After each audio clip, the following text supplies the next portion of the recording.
Hello, everyone, and thank you for attending today's webinar. My name is Sarah Kokernot with ABC Kids Expo. It is part of our commitment for your success to provide you education and support.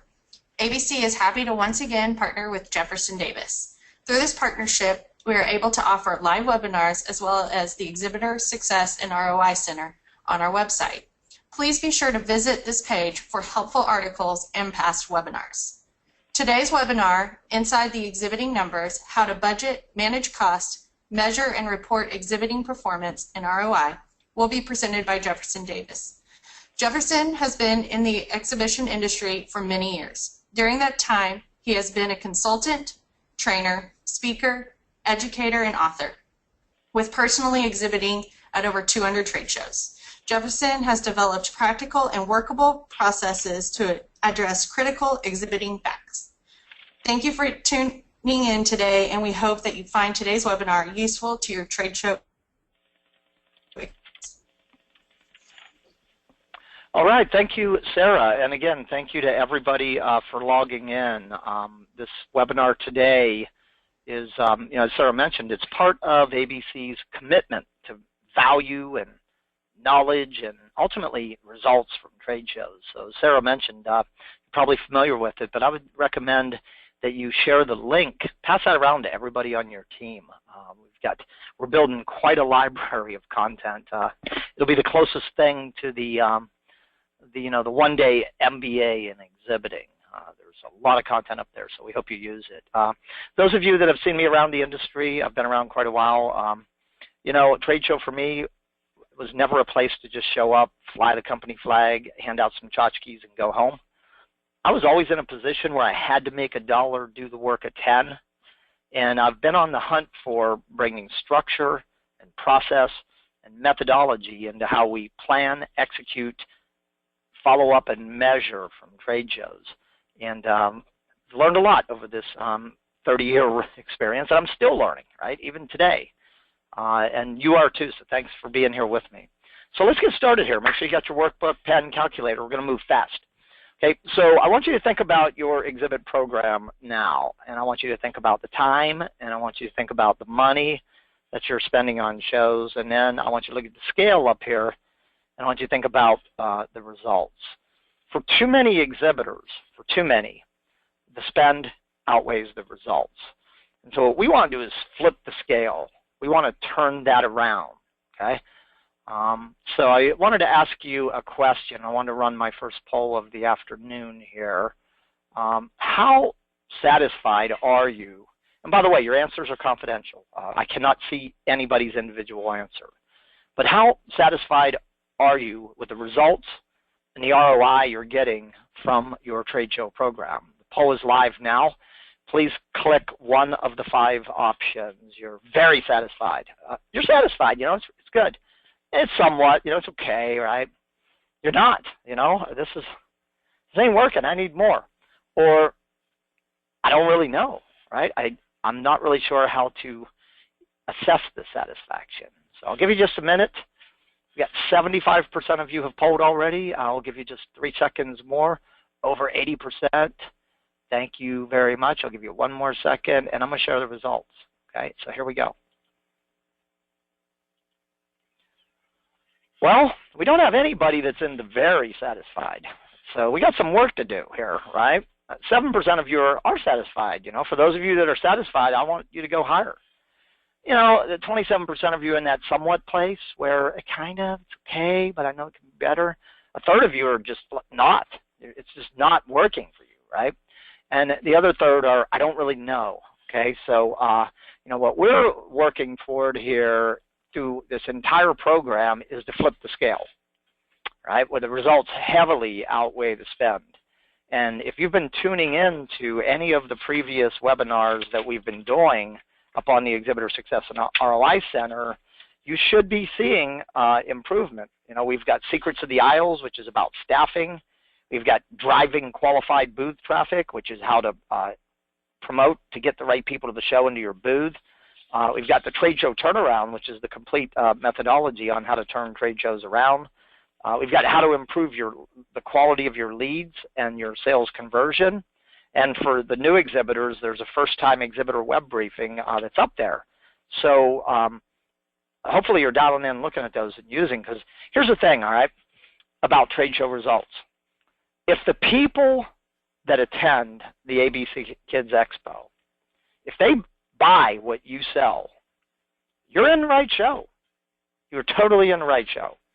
And sometimes it's easy to go, well, that show doesn't work, and the problem is often, so if we're not getting results and we're in the right show, something we need to be doing that we're not doing at all, or if we are doing it, we're not doing it as crisp and as sharp and as focused as we could. And that's what we're building for you, trying to give you the critical success factors. And it really comes down to outcomes, selective attraction, managing the visitor experience, lead and sales management, and measurement.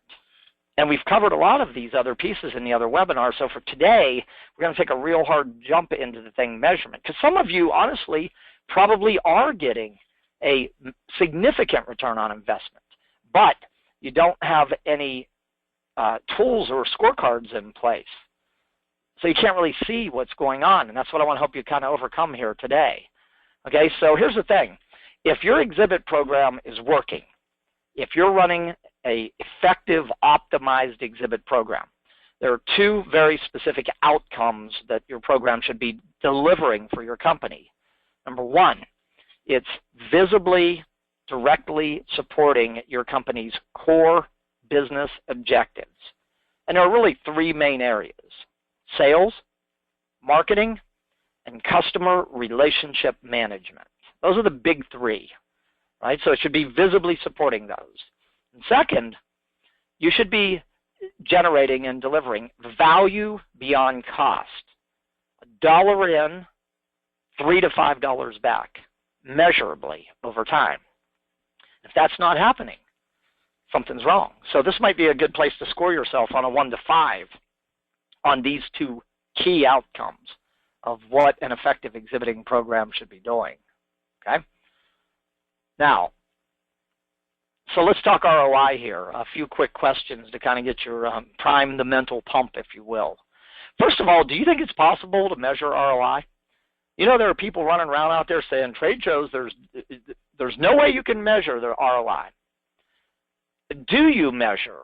Right? Do you measure? Do you try to measure right now? And if so, what do you measure? You may want to jot this stuff down in your workbook. What do you currently measure? And then this fourth bullet is very important.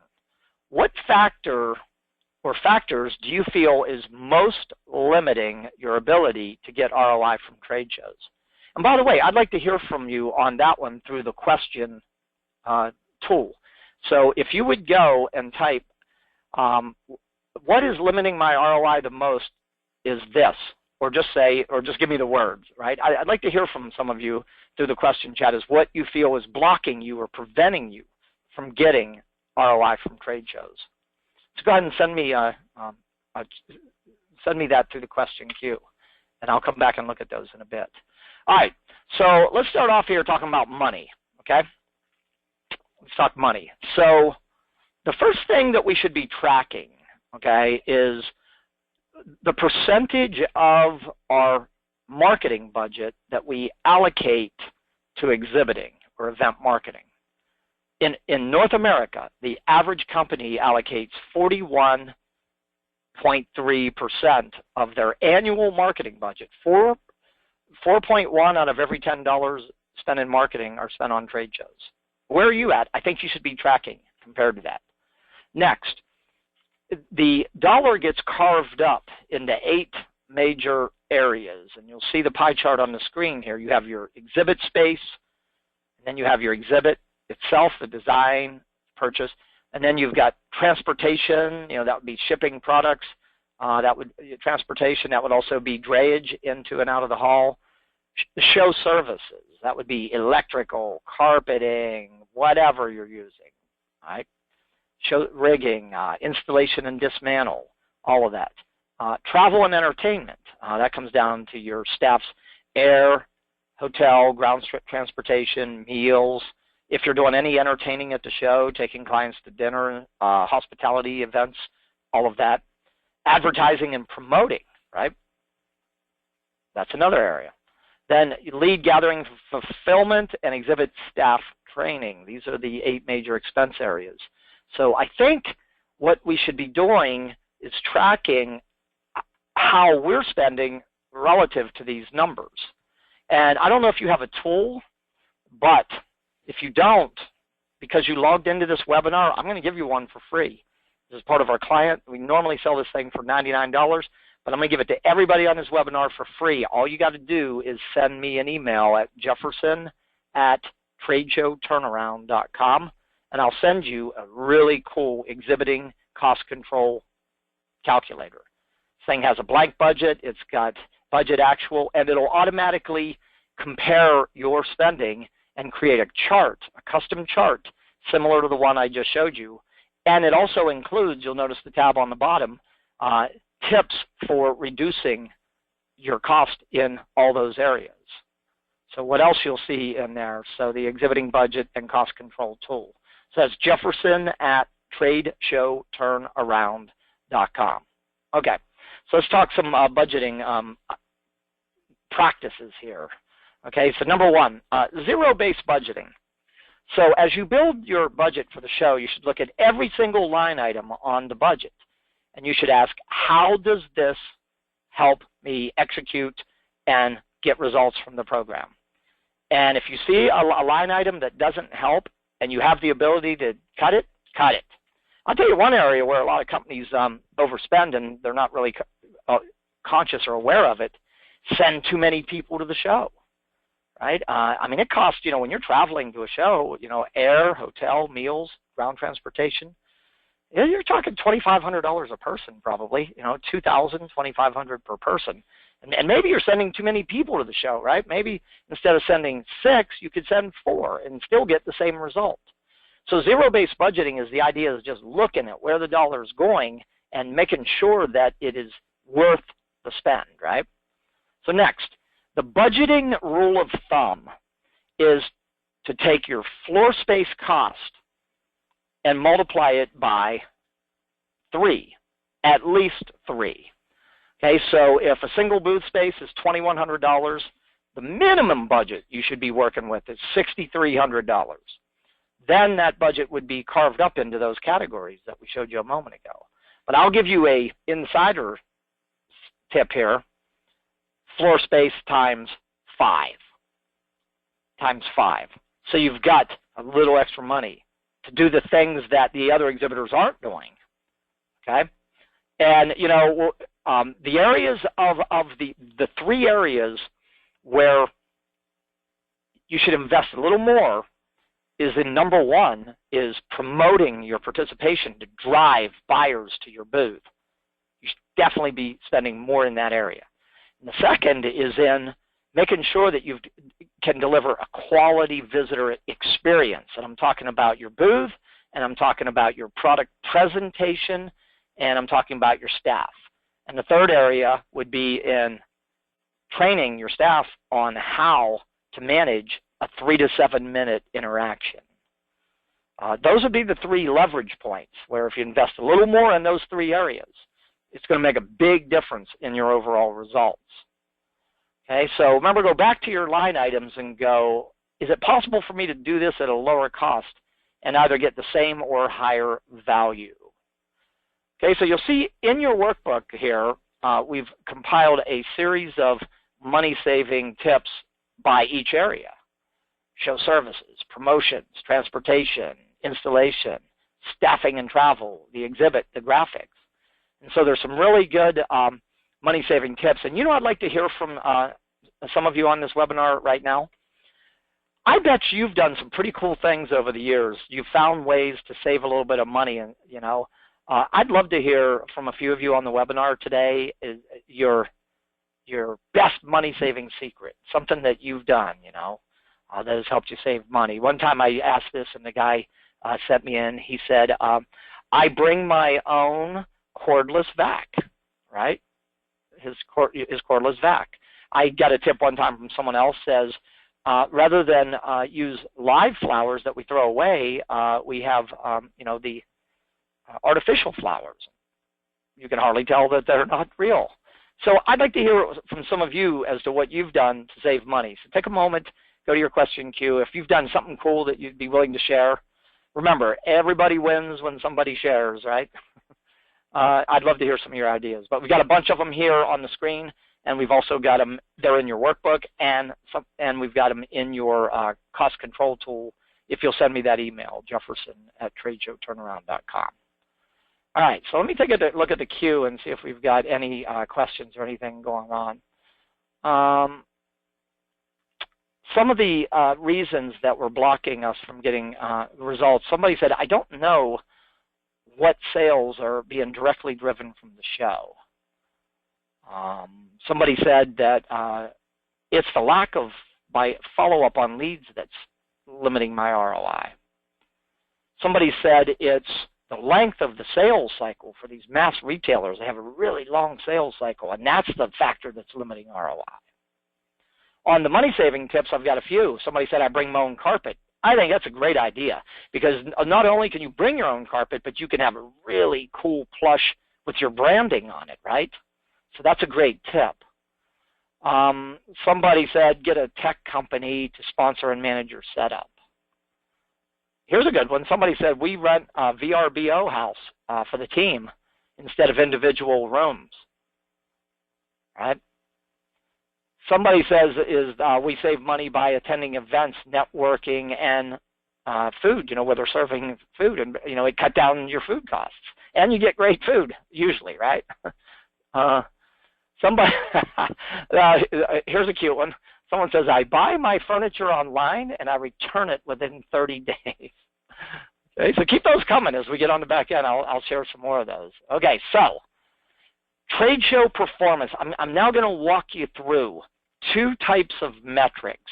One of the set are performance metrics. The other are financial performance metrics. So one's going to tell you how well you're executing your exhibit. The other set of metrics are going to help you measure and assess the financial value that you're getting. Okay, so make sure you got your pen and a calculator. I'm going to go through these. And what I want you to do as I walk you through these, if you have any numbers at your fingertips, see if you can calculate these for your program. So here's what we're going to hit. Exhibit interaction capacity and utilization. We're going to talk exhibit attraction efficiency, staff interaction rate. Those are performance metrics. Then we're going to get into cost per interaction, cost per lead. We're also going to run cost per sale, lead quantity and quality, the potential value of the leads you captured, and we're going to look at ROI in two ways in terms of at and post. So let's go. And soft dollar. I'm going to show you a way where you're getting value that you may not be seeing, but when you run the formula, it'll become instantly evident as to the value that you're getting. Okay, so let's talk number one. Trade shows are about face, right? What is this really about? It's about putting your company identity, your products, your staff face to face with somebody that can buy your products. And that being said, you do not have an infinite amount of capacity for face to face. In fact, you have a very limited. Knowing that capacity is critical to succeeding at trade shows. So I want you to run this formula with me right now for your upcoming show. Okay, so the ABC Kids Expo has 30 exhibiting hours. Write that down. Here's a question. How many people are you going to have in your booth on average over those 30 hours for the purpose of talking to visitors? What is your full-time staffing equivalent? Rule of thumb, 50 square feet per staffer. If you're in a 10 by 10 booth and you put 4, you're going to have a problem. You know what that problem is? No space for buyers, right? So the staffing rule of thumb is 2 staffers per 50. So in a 10 by 10 booth, 2, maybe 3, maybe, right? If you don't have too much stuff in the booth, okay? So you multiply those 2 together and you have your exhibit staff. That's what you're really buying. 60 hours of face-to-face time. Okay, now, listen carefully to this next, because this is a variable. Conservatively, realistically, if you're standing up, looking like you want to talk to people, is it possible over the course of an average hour that you or me or any one individual could talk to 3 attendees per hour? It's possible. How about 4? 5? I want you to pick one of those numbers. 3 is conservative, 4 is moderate, 5 may be aggressive, maybe, but not necessarily. I want you to pick one of those numbers, 3, 4, or 5, and now you have got your magic number. I'm only showing you the range, for the sake of illustrating. I want you to lock in on a firm number, either 3, 4, or 5. So in this example, if I was playing it ultra conservative, 180 face-to-face interactions. If I'm playing it aggressive, 300. What I'd like to see through the question queue quickly is some of you your number. What is your magic number? Type it and send it to me through the question queue. Now, if you don't like the number, right? If you look at that 180, you go, 180, that's all? I want to see more than that. Well, what can you change? Can you change the number of hours in the show? No, they're fixed. Can you change the number of booth staff? Within reason. Don't overstaff your booth. Don't understaff your booth either. Can you influence the number of interactions per hour per staffer? Yes. With a well-designed exhibit, with a well-trained staff, with a good pre-show marketing system, you definitely can influence the number of interactions per hour per staffer. So those are the variables. The 2 things that you can change are the number of staff and the number of interactions per hour per staffer. Okay, so that's your first performance metric. Now, what I want you to do after the show is I want you to measure. So you had 120 interactions in the booth. You had the capacity for 180. You utilized 67% of your interaction capacity. Okay? The target here is 80 to 100% plus. So this would tell me something is off kilter here if I only use 67%. Okay, so what happened? Did I have enough traffic in the booth? Was my staff actually engaging the visitors? Were they spending too long with the wrong people? So we start looking under the hood. So this is a performance metric to tell you how much of your capacity for face-to-face interaction that you utilized. Okay, let's go to our second metric. This also is a performance metric. Okay, so I interacted with 120 people during my time at the show in the booth. I looked at the demographics of who's attending the show, and I found out that there were 480 people in the total show audience that matched the profile of my buyer, my type of buyer. And that means the type of business and the job function and the title and the geographical area. So I was only able to attract and interact with 25% of my potential audience or my profile match, 25%. The benchmark, according to Exhibit Surveys, who's been researching trade shows since 1963, the benchmark is 45%. I'm operating at 20% below the benchmark. Okay? So now I've got to go to work again. So, now I've really got to look at, okay, so there are almost 500 buyers in the audience that match my profile. I only attracted 120. Did I do a good pre-show marketing campaign? Were my exhibit graphics, did my booth grab attention? I'm starting to look at, was my staff engaging? I'm looking at all this, trying to figure out how do I increase this efficiency? How do I get more of the right people to my booth? Okay? And maybe your booth was too small. Maybe it's time that you get in instead of a 10 by 10, maybe it's time that you get into a 10 by 20 and create more capacity. So maybe your limiting factor was the capacity, the physical capacity to interact. You know, maybe you had too much stuff in the booth, and the buyer can't even walk into your booth. And when they look at your booth, they're confused. They're not even sure with all this stuff where to focus or what to do, right? So you think about this stuff. So your exhibit attraction efficiency. Okay, these are expert performance metrics I'm giving you here, you know. And you're a small company, and these are the metrics that medium and large, I'm telling you, you can use these too, right? You just got to know them. They're not that hard to do. Okay, so number 3, your staff interaction rate. You want to be measuring the number of people that enter your booth and the number that are physically engaged by a booth staffer. Now, for some of you, maybe you are at 100% staff interaction rate. And yet sometimes maybe you're not, right? Because again, you're spending 20, 25, 30 minutes with one person.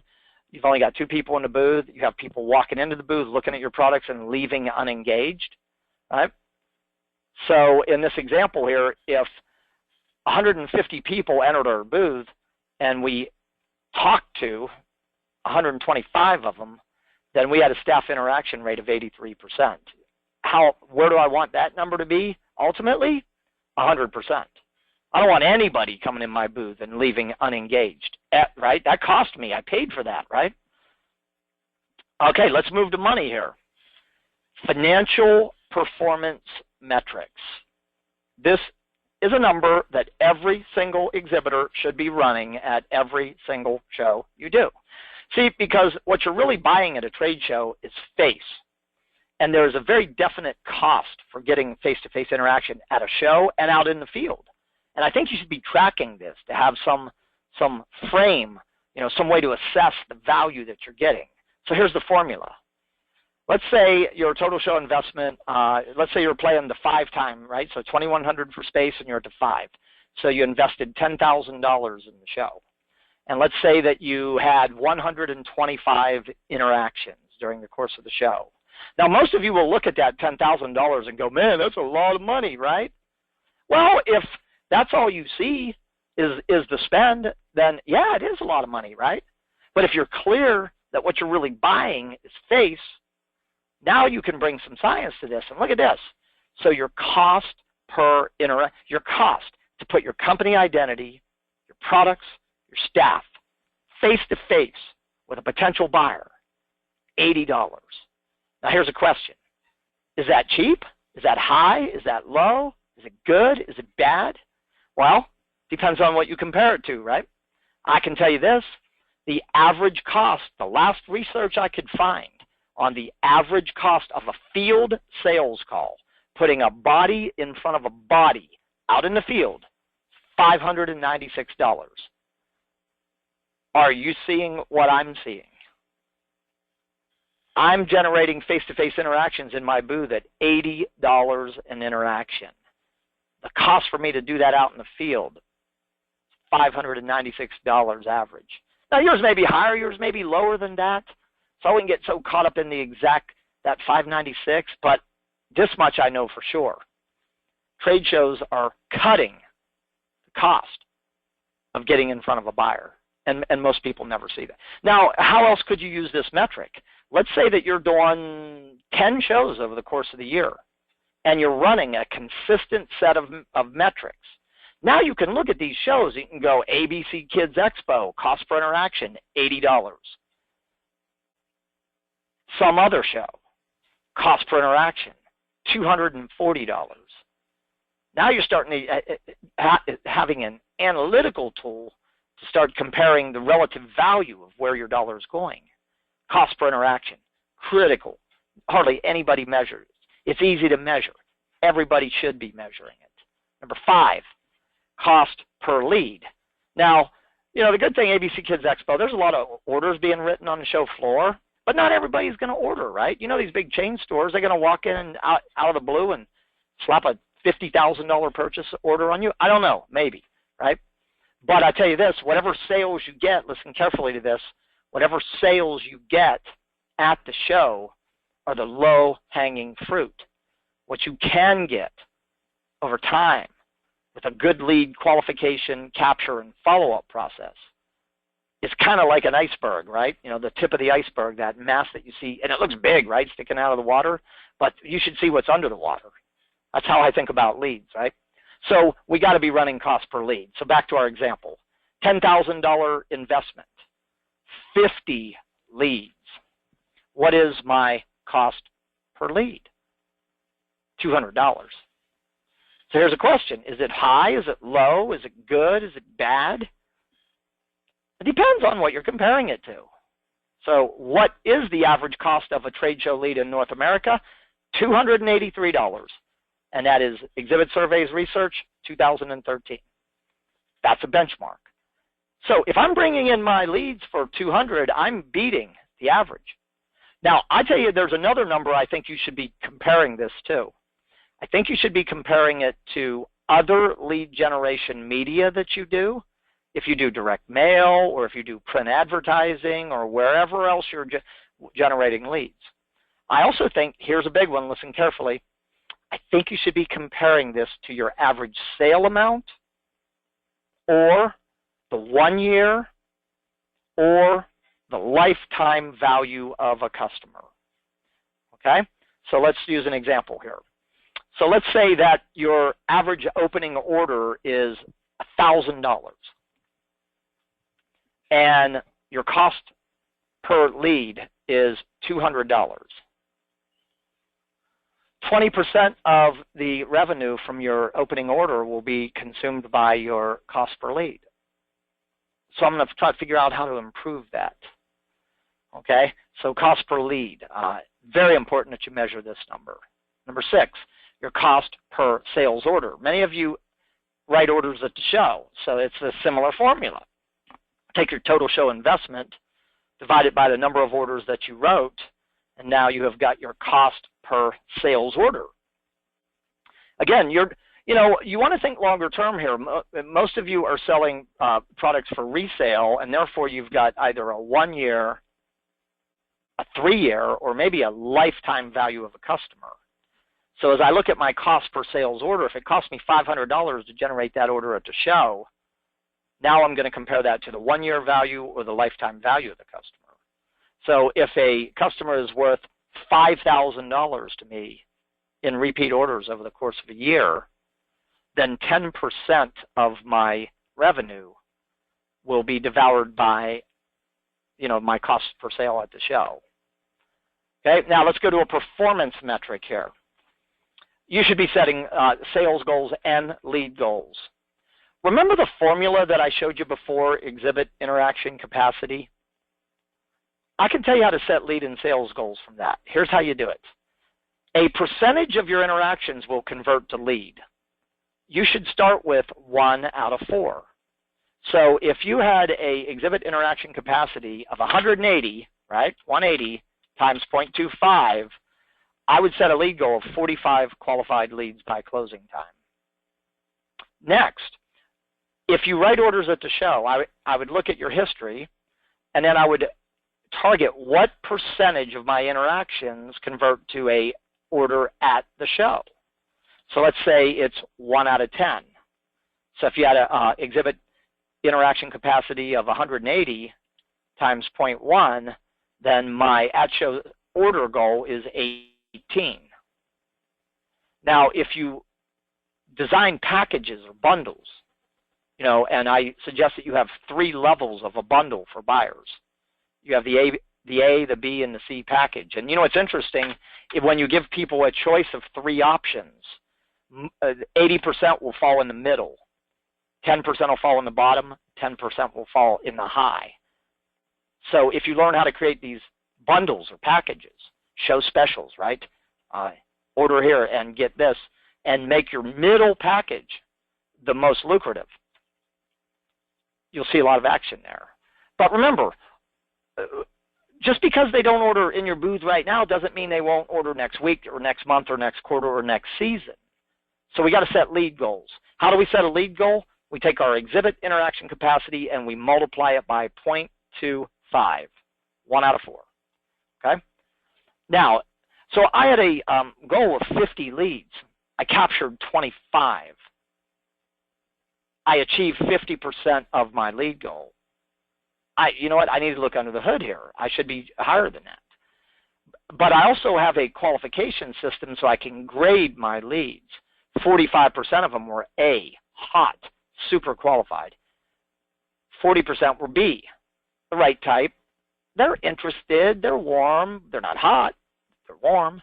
And then my C's, it's the right type of store.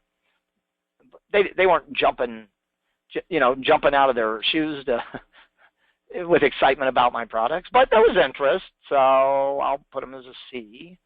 And so I'm going to track my goal, my actual, and I'm going to break it down by A, B, and C. This is a performance metric. Okay? Here's a big one.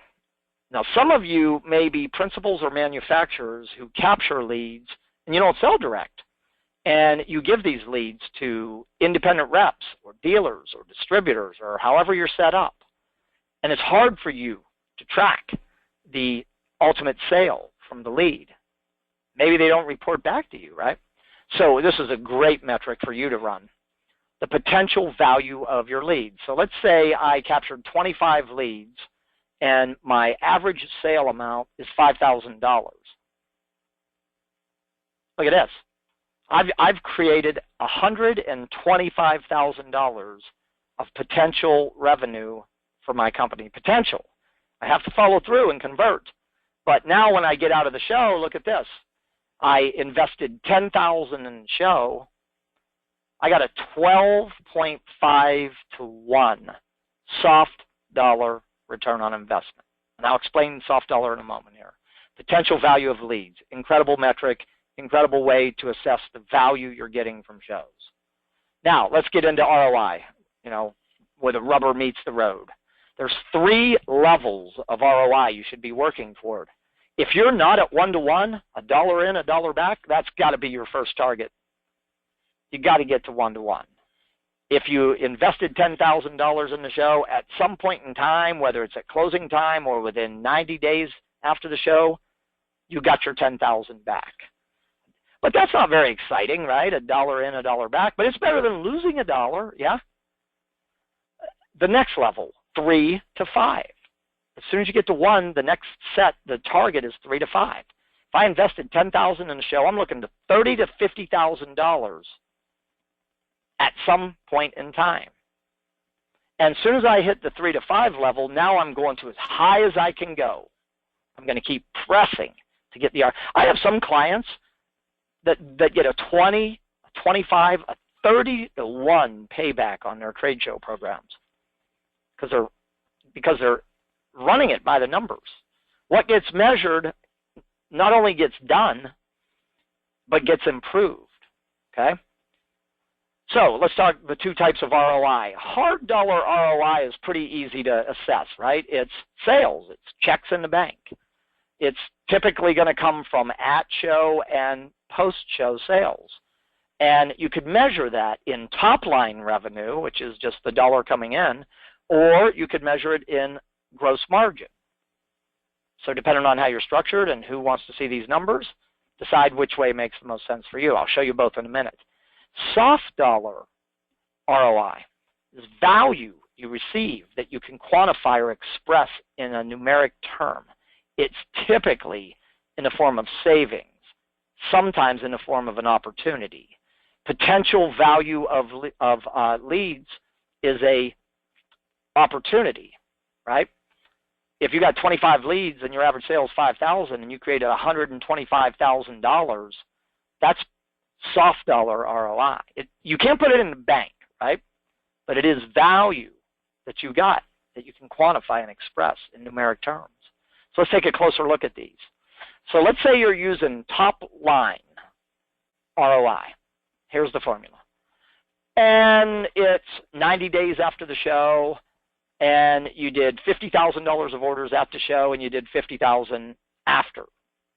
You got $100,000 in revenue. Pretty simple. Just back out your show investment, and your net revenue was $90,000. Divide that by your $10,000 investment, and look what you have. $1 in generated $9 of top-line revenue. Not bad, right? Not bad. Pretty good. That's above our 3 to 5 target, right? But some of you, right, say, hey, Jefferson, there's costs, man. There are costs, and you may want to go to gross margin. So with gross margin revenue, it's the same idea. You had the 50K at and 50K within 90 days, or whatever the number is, and your cost of sales is 70%. You have a 30% gross margin. So your gross margin was $30,000. Once you back out your exhibiting investment of $10,000, now you've got a net exhibit profit of $20,000. When you divide the $20,000 by your $10,000 in, look at this. You're at a 200% gross margin return on investment. $1 in generated $2 of gross margin revenue. Pretty good. Pretty good, right? $1 in, 2 back. I mean, if I handed you a dollar bill right now, or if I asked you, I said, hey, give me a dollar bill, and I gave you 2 back, how many dollar bills would you give me? Answer, as many as you can find, right? That's what I would do. Okay, so let's talk soft dollar and wind this down and take some questions. Remember, soft dollar is value received that you can express in numeric terms. So here's the formula. So you invest $10,000 in the show. We're going to use cost per interaction as our basis here. You had 125 interactions in your booth. Your cost per interaction was $80. You know that now. It's easy, right? Easy as pie, they say, right? So now you're going to compare that to the average cost of a field sales call, $596. You're going to deduct your exhibiting cost from that. You have cut the cost of a face-to-face sales call by $516. You did that 125 times during the show. Look at this. Soft dollar ROI, 645%. $1 in, saved $6.45. Soft dollar ROI. You see, there's a very real cost to getting a face-to-face call, wherever it's at, in the field, at a show. We've got some science here on how to measure this stuff now. Trade shows are about face, right? That's what it's all about at the end of the day. And so now you've got some really cool tools.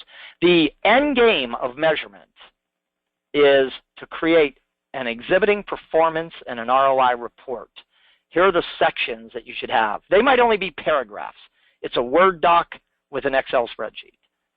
Show information, your goals and the progress, your interaction capacity, your utilization, and your cost per interaction.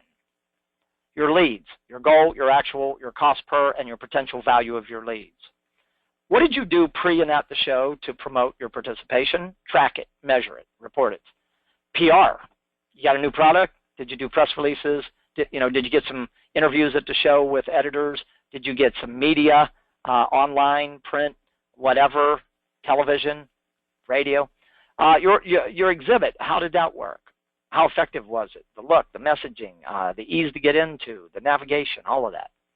Your product presentation or demonstration, what did you do and how did that work, right? If you had any hospitality or if you sponsored any events, whether it was taking a key client to dinner or having a small hospitality suite and having 20 of your customers and prospects in there, track it.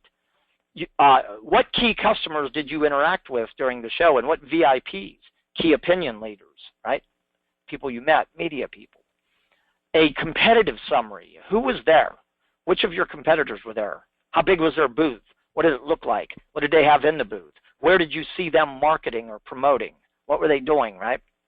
Number 12, your budget. Your budget, your actual with your benchmarks and your ROI forecast. Number 13, the lessons you learned and the changes that you're going to make for your next show. Now we're into measurement here, okay? So we've covered a lot of ground in these last 45 minutes. I've run just a few minutes over here. I'm going to open the question queue. If you need to jump off right now, please do so. But if you want to hang around for questions for a few minutes, we're going to do that. But don't forget, be sure to complete the survey because we really need your feedback on today's event. And it's my sincere hope that some of these metrics make sense for you and you're able to apply them to your upcoming show because we're back to what I said earlier. What gets measured not only gets done, but gets improved. And if you want to get a better return on investment in trade shows, you've got to manage the money, you've got to set up some simple performance metrics, You have to set up some financial performance metrics, and you got to use these across every single show you do from this day forward. None of this is too complicated for any of you on this webinar. These are all simple, easy to apply, and that's what I tried to do, really bring the easiest ones. So with that, I'm going to toss it back to Sarah for any closing comments on the today's webinar, and I'm going to take a look at the question queue here. We just want to thank everyone for tuning in. Hope that you learned something from this, and we just want to thank Jefferson once again for doing these sessions for us. Don't forget about the Exhibitor Success and ROI Center. Here you can see past webinars as well as click on Ask the Expert for any questions that you have. All right, thank you, Sarah. I've got a few questions in here I'm going to jump on. Number one is, how many orders should I expect from the show? You know, it would be really hard to run down a hard statistic on that. It's going to come down to the quality of your product services. It's going to come down to how many competitors you have in the show.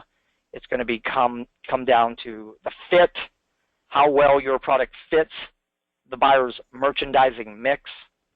It's going to come down to what you do to help the buyer turn the product, move it through, point of sale, media. You know, the more comfortable they are, hey, buyers think about a few things. Number one, does your product fit my merchandising mix? Yes or no. Will it sell? Yes or no. What do you do to help me sell it? And can I make money on it? If you really boil it down, it comes down to that. But I would say as a starting point that if you have got a quality product and you've got reasonable competitive pricing and you're really working it, that 1 out of 10 interactions converting to an order, I think, would be a realistic starting point. So I would use exhibit interaction capacity and target 1 out of 10 out of the gate. But also I would craft a very strong show special, right, that really induced people to want to make a buying decision faster, and I would make sure I followed up on all of my leads, okay? All right, so next question. How do you measure the total number of visitors at the booth? Great question. A couple ideas here, okay? So at different time intervals, there's a few ways to get to this, okay? One of them is track, just have a little clicker, and look, just, hey, if you're in the booth, the entire show, click every time someone walks in the booth. Another one is to 1 hour in the morning and 1 hour in the afternoon over every day of the show, get in front of the booth and count the number of people that are in the booth. So if you did this in a 4-day show at 8 intervals, you could fairly accurately predict what your total traffic was. Now here's another idea, and with technology being as cheap as it is nowadays, the ability with wireless cameras to put a very small little camera eye, maybe it's a GoPro, record your booth, right? Record it, run the tapes after the show. If you spread it far enough, you'll not only see what happens in your booth, but guess what else you'll see? What's happening in front of your booth in terms of passerby. So maybe you could go that route, right? Recording it. The other way to do it is to take your lead count and multiply it. I would take my lead and sales count. So if I had 24 leads and I had 6 orders, I had 30. I would multiply that by 2.4, which is called a stopped to interest index. 1 out of every 2.4 visitors that stop are interested enough to request information or follow-up. So you could use that as another way. So if you had 30 combined leads and sales, multiply by 2.4. And that would be another way to do it. So there's a lot of ways to get to that number, and I hope those ideas help. What advice do you have for first-time exhibitors in the Innovation Connection section? Number one is really make sure NEW, right, that it's blasting visually, that the minute they glance at it, they know that it's new. Number two, really focus on who the demographic or who the buyer, not the retailer, but the buyer for your product is, right? And if you can get any market research about buying trends amongst certain demographics and prove to the retailer that there's demand based on third-party research, then I would also, on top of my product pitch, what I would also do in the innovation section is think very hard about point of sale, and if they put it in the store, what are you going to do to help them turn it? That'll be a very important question to the retailer. Okay. Next question, do I have any guidelines on an event party during the show? Number one, you got to look at what else is happening. I would not try to compete with any show-sponsored events. You're going to have a really hard time with that. Number two, I would also look around and see what of the major exhibitors, the big players, try to find out when they're holding their events and parties. I would not try to go head-to-head against a real, big, big, and it may not be a competitor, just another exhibitor who's throwing a big party. But here's a great idea. What if you could, as a small exhibitor, find 3 or 4 non-competitive exhibitors, and all of you pulled your money together and got the best bar or the coolest, trendiest bar or hotspot? 3 or 4 of you brought your money together, you could do that. I've seen it happen a lot. And then drop that in, look at the entire show calendar, and look where there's a sweet spot, where there's a potential opening where you could drop that event in. And you could look like a big company, be the talk of the show too. So at show specials, yeah, those are show specials can be only good during the show, but they may need to get buy-in. So extending the show special for X number of days after the show.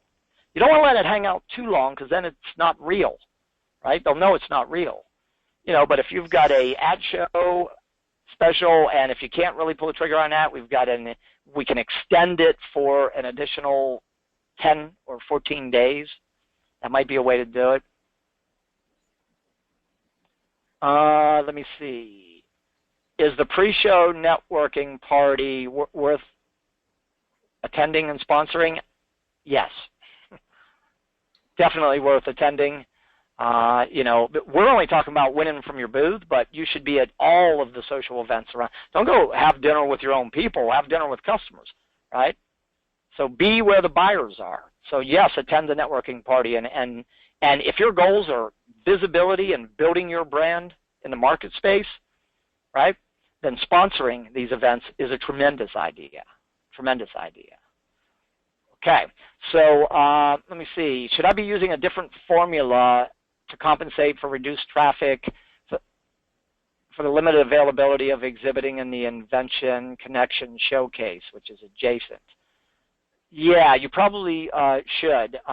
What's really going to come down to is what's different about the showcase versus the exhibiting hall in terms of the number of hours. You might use a lower number of interactions per hour. There will still be set hours there, but you might use a lower number of interactions per hour. Okay, so that is all I'm seeing. We've run over time. I want to thank everyone for hanging around. This is not the end, it's a beginning. Go to the ABC Exhibitor Success and ROI Center. There's an Ask the Trade Show Experts Q&A there. You can submit questions at any time. And of course, pick up the phone and call the team at ABC. Very friendly, great group of people. They really care about you as exhibitors. So with that, I want to thank everybody for logging in. And we look forward to seeing you at the next webinar. Actually, this is our last webinar up to showtime, so we look forward to seeing you at the show. So thanks for logging in, everybody. Be sure to complete the survey, which you'll get in a few minutes.